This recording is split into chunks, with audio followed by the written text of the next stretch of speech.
Roman साम्राज्य के बारे में एक ये इंट्रोडक्टरी अभी तक हमने चर्चा की कि रोमन साम्राज्य है क्या, कहाँ स्थित है, उसके कुछ मूलभूत ढांचों को, राजनीतिक, सामाजिक और भौगोलिक ढांचे को समझने के बाद अब हम बढ़ते हैं अपने मूल विषय पर कि रोमन साम्राज्य की स्थापना और उसका इतिहास, उसका रोमन साम्राज्य का आरंभिक इतिहास।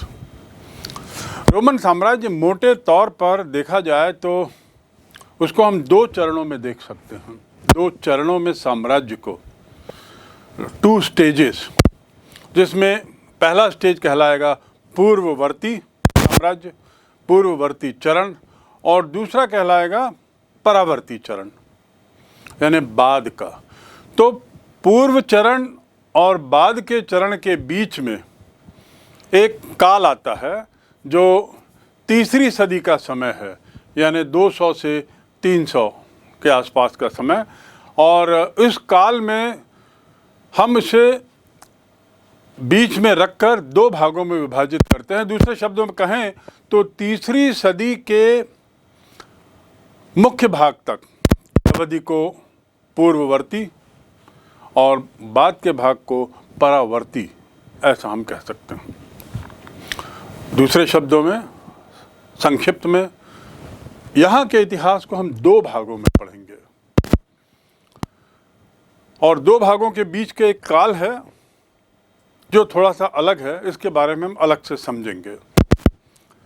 तो रोमन साम्राज्य के प्रारंभिक इतिहास के तहत रोमन साम्राज्य ऐसे क्षेत्र या संस्कृतियों का मिला जुला रूप था जो मुख्यतया सरकार की एक साक्षी प्रणाली द्वारा एक दूसरे से जुड़े हुए थे, एक साथ जुड़े थे।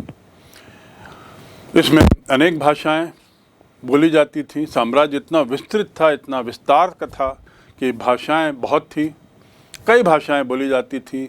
और प्रशासन में मूलतः यूनानी और लैटिन भाषा, जिसे हिंदी में लातिनी भाषा बोलते हैं, यूनानी भाषा का उस क्षेत्र में ज़्यादा था बोलबाला जो इस साम्राज्य के पूर्व में था। एशिया की तरफ के क्षेत्र में, यूनान के तरफ के क्षेत्र में यूनानी भाषा, और जो पश्चिमी यूरोपीय हिस्सा है जहाँ रोम था, उस सभ्यता का केंद्र, वहाँ पर लातिनी भाषा बोली जाती थी। ये प्रशासन में द्विभाषी वो चलता था और इस प्रकार दोनों टुकड़ों को, साम्राज्य के 2 जो मुख्य टुकड़े थे, पश्चिमी और पूर्वी, इनको एकीकृत करने का काम इन 2 भाषाओं के प्रशासनिक उपयोग के माध्यम से किया गया। जो लोग साम्राज्य में रहते थे वे सब लोग एकमात्र, यानी शासक यानी शासक की प्रजा थे। एक ही राजा होता था और सब लोग उसकी प्रजा माने जाते थे, चाहे वे कहीं भी निवास करते हों, चाहे वो पूर्वी क्षेत्र में हों, पश्चिमी क्षेत्र में हों, या मिस्र के आसपास के हों, या ऊपर की तरफ हों, उत्तर की तरफ हों। सभी लोग एक शासक में विश्वास करते थे और रहते कहीं भी हों, भाषा कुछ भी हो, शासक उनका एक था। रोम जो शहर है, जैसा मैंने पूर्व में बताया, कार्थेज शहर की स्थापना लगभग 800 ईस्वी में हुई थी। रोम जो है वह उससे पहले ही स्थापित हो चुका था। ये टाइबर नदी जो आप देख रहे हैं, जो इटली में है, इस टाइबर नदी में स्थित, इसके दक्षिण में, और लैटियम नाम के ज़िले का एक हिस्सा था। तो जब रोम की बसाहट शुरू हुई तो वह स्वयं किसी एक ज़िले का हिस्सा था और 1000 ईस्वी पूर्व में यहाँ बसाहट शुरू हुई, यानी आज से 3000 वर्ष पूर्व लगभग रोम की स्थापना का काल हम मान सकते हैं। और ये लैटियम शहर से ही यहाँ की जो भाषा मैंने पहले बताया लैटिन कहलाई। पहले ये भाषा लैटियम से ही थी और वहाँ के लोगों की ये मुख्य भाषा थी। जहाँ तक रोम की खुद की भौगोलिक संरचना का सवाल है, नदी के पास स्थित लेकिन एक ऊंची पहाड़ और बल्कि 7 पहाड़ियों पर, रोम एक ऊंची पहाड़ी पर और 7 पहाड़ियों से था और इस क्षेत्र के अन्य नगरों की अपेक्षा वो ज़्यादा ही महत्वपूर्ण था। रोम का जो विकास हो रहा था वो ज़्यादा तीव्र था और उसका कारण था कि नदी के किनारे स्थित होना, वो भी टाइबर नदी जो एक बहुत महत्वपूर्ण नदी थी। इतने बड़े साम्राज्य में विभिन्न भाषाई लोग, विभिन्न तबके के लोग और विभिन्न श्रेणी के लोग रहते थे। उसी प्रकार धर्म भी अलग अलग थे।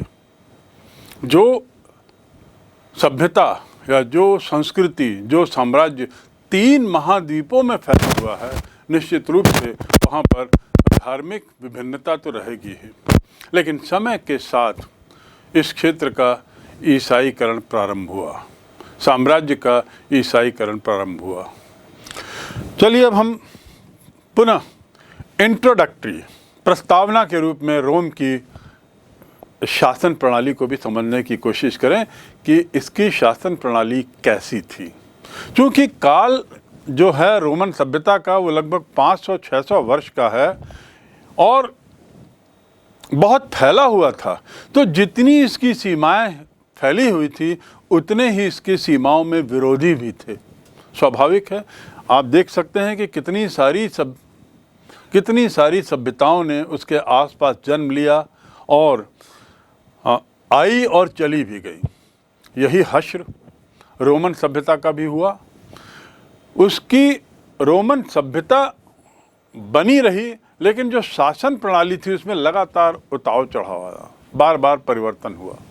समय के साथ साथ उसमें कुछ नए नए प्रयोग हुए, नई बातें जोड़ी गईं, पुरानी चीज़ें हटाई गईं, या नया पुराना न कहें तो बेहतर होगा कि जो शासन व्यवस्था में जो संस्थाएं थीं, चाहे राजा के रूप में, मंत्रियों के रूप में, सेनेट के रूप में, जनतंत्र के रूप में, गणतंत्र के रूप में, ये जो संस्थाएं थी, इनका प्रभाव, इनका प्रकार, इनका रूप बदलते रहा और कई उतार चढ़ाव। शुरू में तो यहाँ राजतंत्र था। बड़ी सीधी बात है कि शुरू में पूरे विश्व में जब राज्य बना, शुरुआत राज्य से हुई, गांव, फिर उसके बाद शहर, फिर शहर के बाद राज्य, तो राजतंत्र आया। एक छत्र जो शासन होता था वो राजा का होता था। यहाँ पर थोड़ा सा अंतर ये था कि राजतंत्र में राजा था, उसके साथ ही एक सभा होती थी और एक सेनेट होता था।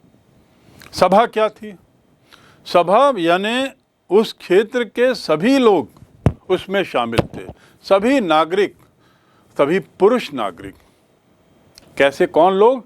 पुरुष नागरिक। मतलब इशारा इस बात की ओर है कि महिलाओं को राजनीतिक गतिविधि में थोड़ा सा दूसरा स्थान था, सभा का वे अंग नहीं थी। याद रखेंगे, क्योंकि यह बात आपको वहाँ की सामाजिक व्यवस्था की ओर इशारा करती है। और कौन से नागरिक इसमें सभा के सदस्य अपने आप माने जाते थे? वे लोग जो सैनिक बनने के पात्र थे, सैनिक बनने की योग्यता रखते थे, वही सभा के सदस्य रहते थे। तो सभा एक आम बैठक की व्यवस्था होती थी, कहलाती थी, जिसमें सभी लोग रहते थे, वे सभी लोग जो सैनिक बनने के लिए योग्यता रखते थे। अब सेनेट क्या है? पहला तो राजा, दूसरा सभा, तीसरा सेनेट। सेनेट में विभिन्न कुलों के जो मुखिया होते थे, नेता होते थे, ये लोग शामिल रहते थे। सेनेट एक छोटी संस्था होती थी और चूंकि इसमें सब जगह के मुखिया रहते थे तो ये बड़ी शक्तिशाली होती थी, बड़ी ताकतवर संस्था होती थी, क्योंकि मुखिया लोग जहाँ हो तो उन्हीं का बोलबाला चलेगा। आगे चलकर तो क्या हुआ कि कुल के मुखियाओं के अलावा अमीरों को भी, प्रभावशील लोगों को भी और उसके साथ ही जनसाधारण से भी कुछ लोगों को इसमें लिया जाने लगा, यानी सेनेट का भी दायरा थोड़ा बढ़ा, पर निश्चित रूप से फिर भी यह सीमित था। 6ठी शताब्दी ईस्वी पूर्व, 6ठी शताब्दी ईस्वी पूर्व मतलब लगभग 500 BC, लगभग 500 वर्ष 500 ईस्वी पूर्व, यानी आज से लगभग 2500 वर्ष पहले यहाँ गणतंत्र की स्थापना हुई। ये एक बहुत अहम परिवर्तन का दौर। मैंने शुरू में बताया राजनीतिक उतार चढ़ाव यहाँ बहुत हुए। राजतंत्र से शुरू हुई व्यवस्था सभा, सेनेट और उसके बाद गणतंत्र में बदल गई, रिपब्लिक में बदल गई। और वह भी कब? आज से लगभग 2500 वर्ष पहले रोमन सभ्यता में रिपब्लिक शब्द आया, गणतंत्र आया। रोम के गणतंत्र की जो शासन व्यवस्था थी उसमें 2 काउंसिल होते थे, काउंसिल। और ये 2 काउंसिल होते थे वो सीनेट और सभा के द्वारा चुने जाते थे, सेनेट और सभा के द्वारा चुने जाते थे। इसका अर्थ क्या हुआ? राजा का इसमें कोई योगदान नहीं था इनके चयन में। काउंसलर मतलब क्या होता है? काउंसलर मतलब एडवाइस देने वाला। तो 2 काउंसलर का जो चयन होता था, इनके चयन में राजा का योगदान नहीं, सेनेट और सभा यानी जनता और जनता के प्रतिनिधि, इनके द्वारा काउंसलर का चयन किया जाने लगा। और ये गणतंत्र की ओर इशारा है, गणतंत्र की बढ़ती ताकत का इशारा है। ये जो काउंसिल होते थे इनका चुनाव सभा के द्वारा 2 वर्ष में होता था, यानी काउंसिल लोग 2 वर्ष के लिए चुने जाते थे। और इनका जो कार्य क्षेत्र होता था, पहला सेना का नेतृत्व करना, और दूसरा कानून को लागू करना, और तीसरा न्याय देना। कार्य क्षेत्र की यदि बात करें काउंसिल की तो बड़ा स्पष्ट था, सेना, सैनिक नेतृत्व, न्याय और तीसरा कानून को लागू करना। यानी एग्जीक्यूटिव भी थे, जुडिशरी भी थे और आर्मी के हिस्सा भी थे, ये कहलाते थे काउंसलर। और किनके द्वारा चयन होता था? सभा और सेनेट के द्वारा, यानी जनता और जनता के प्रतिनिधियों के द्वारा। शासन व्यवस्था, भौगोलिक स्थिति और थोड़ा सा इतिहास उसका जानने के बाद अब हम थोड़ा बढ़ते हैं उन लोगों के बारे में जानने के लिए जिन्होंने रोमन सभ्यता, रोमन साम्राज्य, रोमन एम्पायर को वह बनाने में, ऐसा बनाने में योगदान दिया जिसके लिए आज हम उन्हें जानते हैं और इनको पढ़ते हैं, जिसके कारण रोमन सभ्यता इतनी विकसित हुई कि वो वर्तमान यूरोप, आधुनिक यूरोप के सभ्यता का एक तरीके से प्रिकर्सर मानी जा सकती है। उसकी शुरुआत वहाँ से देखी जा सकती। और इसमें सबसे पहले जो रोमन सम्राट आए उसकी शुरुआत हम 1ली शताब्दी ईस्वी पूर्व से करते हैं। 1ली शताब्दी ईस्वी पूर्व यानी 100 BC के आसपास, यानी आज से 2100 वर्ष पूर्व के आसपास रोम निवासियों ने यूनान और एशिया माइनर पर कब्जा किया। अब देखिए नक्शे में यूनान कहाँ है? मेडिटेरेनियन के पूर्व में, भारत से निकट। आगे भारत का जिक्र भी आएगा। इसी क्षेत्र से, अभी ही बता दूं, इसी क्षेत्र से सिकंदर महान भारत आए थे। और एक समय ऐसा था जब यहाँ के एक सम्राट ने भारत पर कब्जा करने की योजना बनाई थी, और यदि वो सफल होता तो भारत भी किसी समय, भले ही कुछ वर्षों के लिए, इस महत्वपूर्ण ग्रीको रोमन सिविलाइजेशन का हिस्सा बनता और शायद भारत का इतिहास थोड़ा सा दूसरा होता। ये तो हम बाद में जानेंगे और अवश्य पढ़ेंगे, लेकिन फिलहाल ये जान लें कि लगभग 100 BC के आसपास रोम के शासकों ने एशिया माइनर और उसके आसपास जो दूसरा कुछ क्षेत्र है यूनान, इस पर कब्जा कर लिया। और साथ ही दक्षिण में देखिए मिस्र लिखा हुआ है। मिस्र यानी इजिप्ट, जिसकी राजधानी कैरो है। तो इजिप्ट पर भी उन्होंने कब्जा कर लिया। और इस प्रकार देखिए रोम कहाँ है, दूसरी ओर वहाँ पे एशिया माइनर कहाँ है, यूनान कहाँ है, और दक्षिण में आपका इजिप्ट है। इस पर उन्होंने, इजिप्ट उत्तरी अफ्रीका का बहुत ऊपरी हिस्सा है। रोम में बार बार युद्ध हुए, बार बार उसका जो ज्योग्राफिकल क्षेत्र है बदलते रहा, और इस बारंबार युद्ध के कारण इसका दो परिणाम हो सकता था, या तो सेना पूरी तरह समाप्त हो जाती और या सेना का वर्चस्व बनता। और हुआ यही कि बारंबार युद्ध के कारण, बारंबार युद्ध की महत्ता, बढ़ती महत्ता के कारण सेनापतियों का, सैनिकों का वर्चस्व सतत रूप से बढ़ता रहा। बारंबार के युद्ध ने आखिर सेना और सेना से जुड़े हुए लोगों को ज़्यादा ताकतवर क्यों बना दिया? इसलिए कि इन लोगों को, सैनिक लोगों को, सेना से जुड़े हुए लोगों को ये अनुभूति हो गई थी कि जो पूरा समाज है उनके लिए हम बहुत अहम हैं, हम पर उनकी काफ़ी निर्भरता है। और इस अनुभूति के कारण धीरे धीरे इनकी जो राजनीतिक ताकत है, जो राजनीतिक शक्ति है, वो बढ़ती चली गई। अब जब एक तराजू की बात करें तो सत्ता परिवर्तन जब होता है तो एक की सत्ता, एक की शक्ति यदि बढ़ती है तो दूसरे की शक्ति में ह्रास होता है, गिरावट होती है। और वही यहाँ हुआ कि जैसे जैसे सैनिकों की राजनीतिक सत्ता बढ़ने लगी, उनका वर्चस्व जैसे जैसे बढ़ने लगा, उनका प्रभाव जैसे जैसे बढ़ने लगा राजनीतिक परिप्रेक्ष्य में, सभा का जो जोर था, सभा का जो दम था, वो धीरे धीरे क्षीण होता गया, कमज़ोर होता गया। उसमें एक तरीके से गिरावट आने लगी। और सभा क्या थी? जनता की गैदरिंग की जगह थी, जनता के प्रतिनिधि जिसमें रहते थे। दूसरे शब्दों में गणतंत्र को इस लगातार युद्ध के कारण चोट पहुंचने लगी, रिपब्लिक्स को इस लगातार युद्ध के कारण एक तरीके से नुकसान होने लगा। और सेनापति जो हैं वे अब ज़्यादा महत्वपूर्ण हो गए। सेनापति यानी सेना का मुखिया, एक तरीके का ऑटोक्रेट, एक तरीके का तानाशाह। जो जगह जीती गई थी इन लोगों के द्वारा, इन सेनाओं के द्वारा, खासकर एशिया माइनर और पूर्वी एशिया में, पूर्वी हिस्से में, दक्षिण में, मिस्र में, इन जगहों, जीती हुई जगहों के लोगों को पश्चिमी क्षेत्र के, रोम के आसपास के जो लोग थे, उन्होंने दास बना लिया।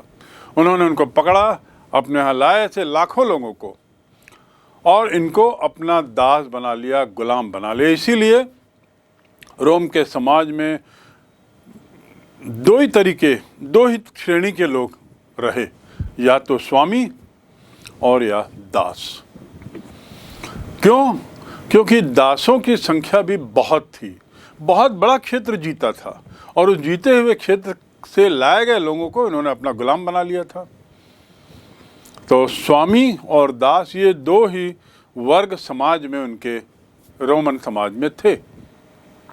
दासों की जो स्थिति थी, जैसा कि अन्य क्षेत्रों में होता है, दास ही होते हैं दयनीय और शोचनीय स्थिति। लेकिन कितने समय तक इनका शोषण, इसका भी एक समय आता है। Every dog has his day, हर एक का एक दिन होता है। और वही बात यहाँ भी थी। दासों ने भी धीरे धीरे विरोध करना शुरू किया, विद्रोह करना शुरू किया और प्रतिरोध करना शुरू किया। 73 ईस्वी पूर्व, 73 ईस्वी पूर्व अर्थात 73 BC में इन्होंने एक तरीके से एक बड़ा विद्रोह किया। और इस विद्रोह का जो नेता था वह था स्पार्टकस। स्पार्टकस याद रखेंगे, स्पार्टकस दास विद्रोह का नेता था, मुखिया था। दुर्भाग्य से दासों के इस विद्रोह को कुचल दिया गया, दबा दिया गया, क्योंकि दास निहत्थे एक तरीके से बनाम सेना जो पूरी तरह से सक्षम थी, निपुण थी, कुशल थी, उसने बड़े बड़े क्षेत्रों पर विजय पाई थी, कई साम्राज्यों को पराजित करते रही थी, ऐसी सेना के सामने ये दास कैसे ठहरते, तो वे पराजित हो गए। लेकिन ये जरूर हुआ कि दासों का प्रतिरोध एक मुद्दा बन गया। दासों के विद्रोह के दमन के बाद ये जो सत्ता है, जो वहाँ की राज सत्ता थी, इसको लेकर जो दो तबके थे उनके बीच में ही झगड़ा शुरू हो गया। जो सेनापति दो थे, एक का नाम जूलियस सीजर और दूसरे का नाम पॉम्पी। ये सेनापतियों के बीच में ही झगड़ा हुआ, तनाव बढ़ा, दुश्मनी बढ़ी। तो ये दास विद्रोह के कुचलने के बाद सत्ता पाने के लोभ में, बढ़ी हुई सत्ता पाने के लोभ में, इन दोनों के बीच में, जूलियस सीजर और पॉम्पी के बीच में तनाव बढ़ता गया। और अंत में जूलियस सीजर, जो एक बहुत महान सेनापति था, जूलियस सीजर पर प्रसिद्ध पुस्तकें भी लिखी गई हैं, उसकी बहादुरी को लेकर, एक महान सेनापति, एक बड़ा योद्धा। और सेनापति और योद्धा होने के साथ साथ वो बड़ा चालाक था, राजनीतिज्ञ के रूप में भी। सामान्यतः सेनापति जो हैं वो कूटनीति नहीं समझते, राजनीति नहीं समझते, पर यहाँ जूलियस सीजर की खासियत ये थी कि उसमें राजनीतिक समझ भी थी, राजनीतिक बुद्धि भी थी, और साथ ही साथ एक बड़ा अच्छा प्रशासक भी था। परिणाम क्या हुआ कि उसने पॉम्पी को बुरी तरह पराजित किया। अपनी राजनीतिक सूझबूझ, सैनिक कौशल और प्रशासकीय गुण के बल पर पॉम्पी और जूलियस सीजर के बीच की लड़ाई में जूलियस सीजर विजयी रहा और पॉम्पी को बुरी तरह पराजित करके उसने अपनी सत्ता अपने हाथ में ली। सेनेट को पूरी तरह से अपनी तरफ मिला लिया और इस प्रकार एक तरीके से तानाशाह बन गया। सेनापति तो था ही, एकमात्र सेनापति था, उसके साथ ही राजनीतिक सत्ता भी अब उसके हाथ में आ गई, क्योंकि सभा लगभग समाप्त हो चुकी थी, सभा लगभग निष्क्रिय हो चुकी थी। और जहाँ तक सेनेट की बात थी, सेनेट क्या था, मैंने आपको बताया, सेनेट में ऐसे लोगों का ऐसे लोगों की सभा थी, ऐसे लोगों की एक मंडली थी जिसमें विभिन्न कुलों के मुखिया, धनाढ्य वर्ग के लोग, अमीर लोग और प्रभावशाली लोग रहते थे। इसको उसने अपनी तरफ कर लिया और कोई इसमें विशेष उसको प्रयास नहीं करना पड़ा, क्योंकि जूलियस सीजर की सैनिक ताकत, राजनीतिक चतुराई और कूटनीतिक कौशल के सामने सेनेट वैसे ही सरेंडर कर दिया, उसने अपने को समर्पित कर दिया। और इस प्रकार सेनेट को अपनी तरफ मिलाने के बाद न सभा उसके विरोध में, न सेनेट उसके विरोध में, सेना का तो मुखिया था ही और दासों को पहले ही दमन कुचल दिया जा चुका था। तो अब समाज के सभी वर्ग उसके अंतर्गत थे और ऐसे में जूलियस सीजर एक तानाशाह के रूप में सामने आया। कुछ समय पश्चात जूलियस सीजर का वही हश्र होना था जो हर तानाशाह का होता है, क्योंकि तानाशाही मतलब एक छत्र साम्राज्य, तानाशाही मतलब किसी भी तरह का विरोध नहीं, और विरोध करने वालों को पूरी तरह से कुचल देना, समाप्त कर देना, चाहे हत्या करके, चाहे उनको जेल में डाल के, चाहे। ऐसे में प्रतिक्रिया तो होती ही है। कब तक आप विरोध की आवाज़ को दबाए रख सकते हैं? इतिहास बताता है कि जब जब विरोध की आवाज़ को ज़्यादा दबाने की कोशिश की गई तो उसने प्रतिक्रियात्मक रूप से काउंटर विद्रोह शुरू किया।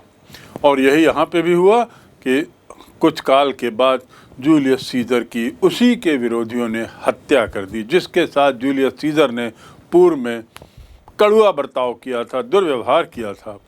वे लोग तो मौके की ताक में थे और इस प्रकार जूलियस सीजर तानाशाह की हत्या कर दी गई। वैसे तो जूलियस सीजर की हत्या के बाद राज सत्ता जो है उसके दो मित्रों के पास गई, जिनका नाम था एंटनी और लैपिडस। एंटनी और लैपिडस उसके मित्र थे, तो ऐसा मान सकते हैं कि जूलियस सीजर नहीं तो सत्ता उसी के मित्रों के पास ही गई, यानी कोई विशेष अंतर नहीं हुआ। लेकिन उसके साथ ही उसका भाई का पोता भी था एक, ऑक्टेवियन। क्या नाम था? ऑक्टेवियन। तो इस प्रकार ये सत्ता 3 लोगों के हाथ में एक साथ गई। सत्ता के संभालने की जिम्मेदारी इन लोगों ने ली, एंटनी, लैपिडस और ऑक्टेवियन। ऑक्टेवियन कौन था? वह जूलियस सीजर का रिश्तेदार था, उसके भाई का पोता था। 27 ईस्वी पूर्व 27 BC में ऑक्टेवियस जो है वह रोम साम्राज्य का सबसे शक्तिशाली व्यक्ति बन गया। यानी उसने एंटनी, लैपिडस को भी पछाड़कर पूरी सत्ता अपने हाथ में ले ली और अपना नाम भी उसने एक तरीके से उपाधियों को लेकर अपना नाम बदल दिया। ऑगस्टस और इम्परेटर, ऐसी अन्य उपाधियां अपने नाम करके उसने लगभग 24 वर्ष तक शासन किया। 27 BC से लगातार 24 वर्ष तक शासन करना, यानी BC के समाप्त होते होते या AD एनो डोमिनी ईस्वी के प्रारंभ होते तक लगभग उसने शासन किया। बड़ा लंबा काल था। पर किस रूप में शासन किया? ऑक्टेवियन के नाम से नहीं, बल्कि ऑगस्टस के नाम से, और उसी नाम से वो ज़्यादा प्रसिद्ध हुआ, ऑगस्टस सीजर। ये जो 24 वर्ष हैं जिसमें ऑगस्टस या ऑक्टेवियन ने शासन किया, ये बड़े शांतिमय काल थे, क्योंकि दासों को एक तरीके से दबा दिया गया था, सैनिक सत्ता पर पूरा नियंत्रण था, और साथ ही सेनेट का एक तरीके से अस्तित्व अब नहीं था, उसको तो पूरी अपनी तरफ कर लिया गया था। और ऑगस्टस जूलियस सीजर की तरह ही एक बहुत कुशल शासक था, एक कुशल राजनीतिज्ञ भी था। तो उसने ये उपाधियां लेकर ऑगस्टस और इम्परेटर, ऑगस्टस का अर्थ होता है हम कह सकते हैं ऑगस्टस का अर्थ पवित्र, और इम्परेटर यानी विजयी सेनापति। तो पवित्र अपने को उसने घोषित किया, पवित्र। और इस प्रकार अपने व्यक्तित्व में एक ऐसी भावना उसने डालने का प्रयास किया जिससे जनता उसको स्वीकार करे, पवित्र। तो पवित्र और साथ ही विजयी सेनापति, इम्परेटर, इस 2 नामों से उसने शासन किया। और अंत में जैसा मैंने कहा कि 24 साल का जो लंबा काल इसका था, यह एक तरीके से शांतिपूर्ण काल था।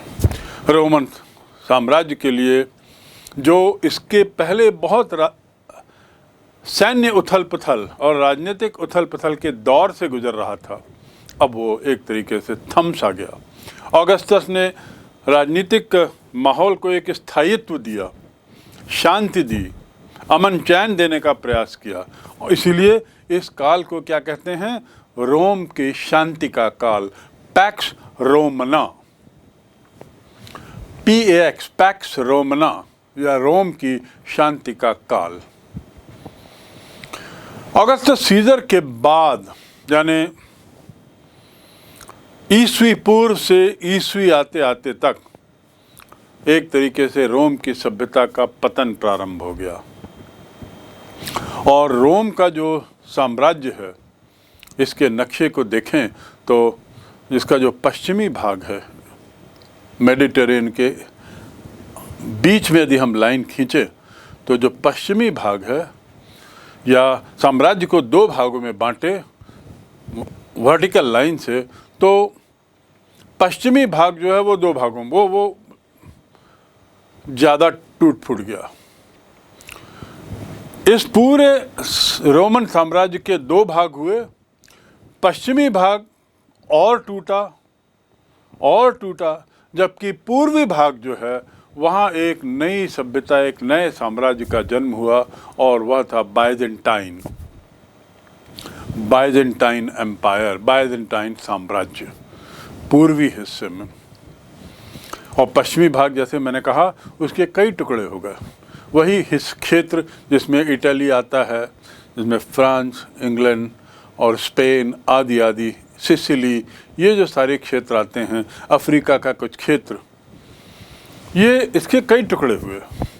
और पूर्वी हिस्सा जो है उसमें एक नई संस्कृति आई, नई सभ्यता आई। वहीं यूनानी सभ्यता भी वहीं थी, उसके बाद रोमन सभ्यता आई और अब वहाँ पे बाइजेंटाइन साम्राज्य आया। 476